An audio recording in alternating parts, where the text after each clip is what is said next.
What is going on, everyone? Badger here. Should have liked and sub, and let's get into this. And well, I hope you've been enjoying the Acolyte so far. We're 4 episodes in, and let's just check. Still at a 14%, and the show is gay. The show is gay, and that's not even a criticism. That's just a fact. And how could it be anything other than gay? In fact, I mean, I've heard it tell that it might be. Not the Bracing gayest yourself? Star Wars. Not the. It's pretty gay, let's be honest. But how could it be anything other than gay or queer when, of course, as we've heard since its inception, that the Star Wars, the Acolyte, will reflect the showrunner's own queer identity. This led to that lovely Leslie Headland, Harvey Weinstein's former personal assistant, Leslie Headland, doing the queer speech, basically, where as a queer girl growing up in a queer girl, that she said it like 4 times in 30 seconds. And of course, and we can see this in action, that indeed they did get people who don't know Star Wars at all to help write it. We saw some of that last night. Of course, that writer tried to explain away a bunch of things. And one of the things, I mean, look, surprised we have arguably seen any straightness or heteronormativity. But look at this. Jecki's gay now, just if you wanted to know. I guess maybe she always was. Yeah, her and Osha have a thing going on. And here we can see the Acolyte just got even more queer. I was going to go with the Park Place article, as you normally do, talking about the gay agenda, but they literally talk about it, and it's how she opens the question. So here we have from Decider.com. Let's just go to the source of it. Dafne Keen, X23, also in His Dark Materials, good series.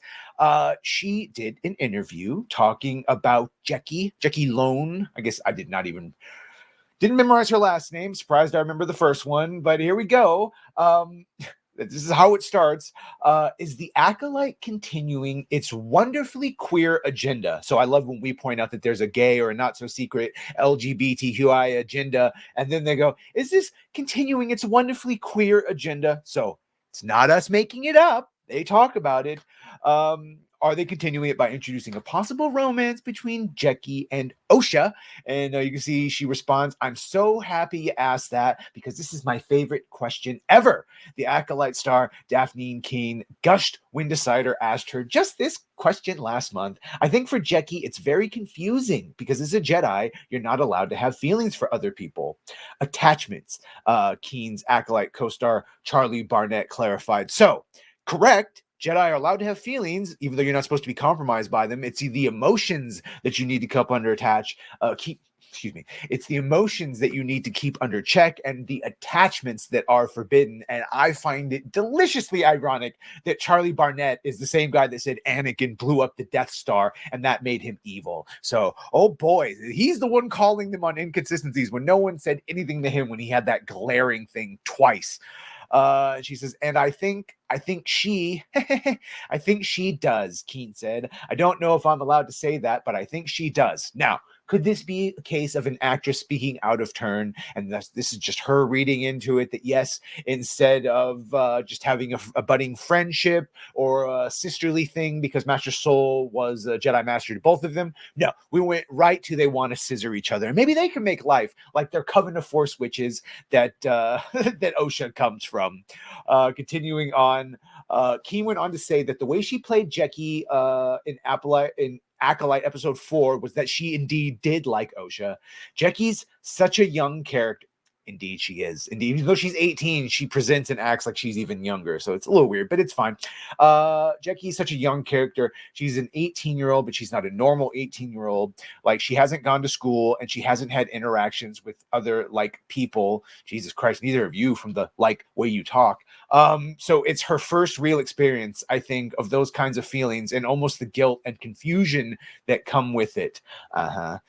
She's such a controlled, like, self-judging, like, perfect Jesus, that I think it's almost self-hatred that comes from having those feelings and the kind of constriction, but also the inevitable magnetism that she has towards Osha because of that. While Keen said it was really fun to play an uninhibited, younger, more teenage, like, imperfectly perfect side of Jecki. There was another angle of Jecki and Osha's relationship that she enjoyed exploring innate sense of competition. Well, and that is what I would more expect between, there's a kind of almost competition as well, that they're both souls Padawans. Keen said that's the first scene where we met Jecki. She's like, is that your old Padawan? Like, there's this unspoken thing of the competition. Yeah, now that's more of the dynamic I would have expected. But also the magnetism and the friendship that they build, and the camaraderie, and the fact that they become a team leader later. And it was really fun to play with like confused feelings. You don't have to say like, you could just say what it is. It was really hard. It was really fun to play with confused feelings. You don't have to say like, honey. We don't really know ever what it is, but to me, I played it like that. Okay, so maybe it's just her reading into it. Maybe it's just the actress. Maybe she's not queer, even though she loves that question and played it that way. And I would not be. Look, do I think that Leslie Headland wrote this character as queer? Not the gay of Star Wars. Not the. It's pretty gay. Let's be honest. Yeah, I do. We'll have to wait to see if Jecki's feelings for Osha are simply in the subtext, but Dafne Keen at least is rooting for a Jecki Osha romance. Baby, we gotta see if Osha and Jecki, but specifically Jecki, survive. Obviously, Osha's gonna survive because that's her mom. Spoiler, I'm telling you right now, that's Coral, Smilo Ren. But yeah, we gotta see if Jecki even survives that lightsaber fight that's supposed to have its continuation, episode 5. Anyway, let me know what you think of this. It seems pretty par for the course. And again, I love when they just say it. When they ask about the queer agenda, oh, I'm so glad you asked that question. When we say the queer agenda, oh, you're just threatening straight people. Your heteronormativity is being threatened, blah, blah, blah, blah, blah. Okay. Anyway, let me know what you think of this. Be sure to like, share, and sub. If you have done that, thank you. If you're gonna do that, thank you. Well, bye.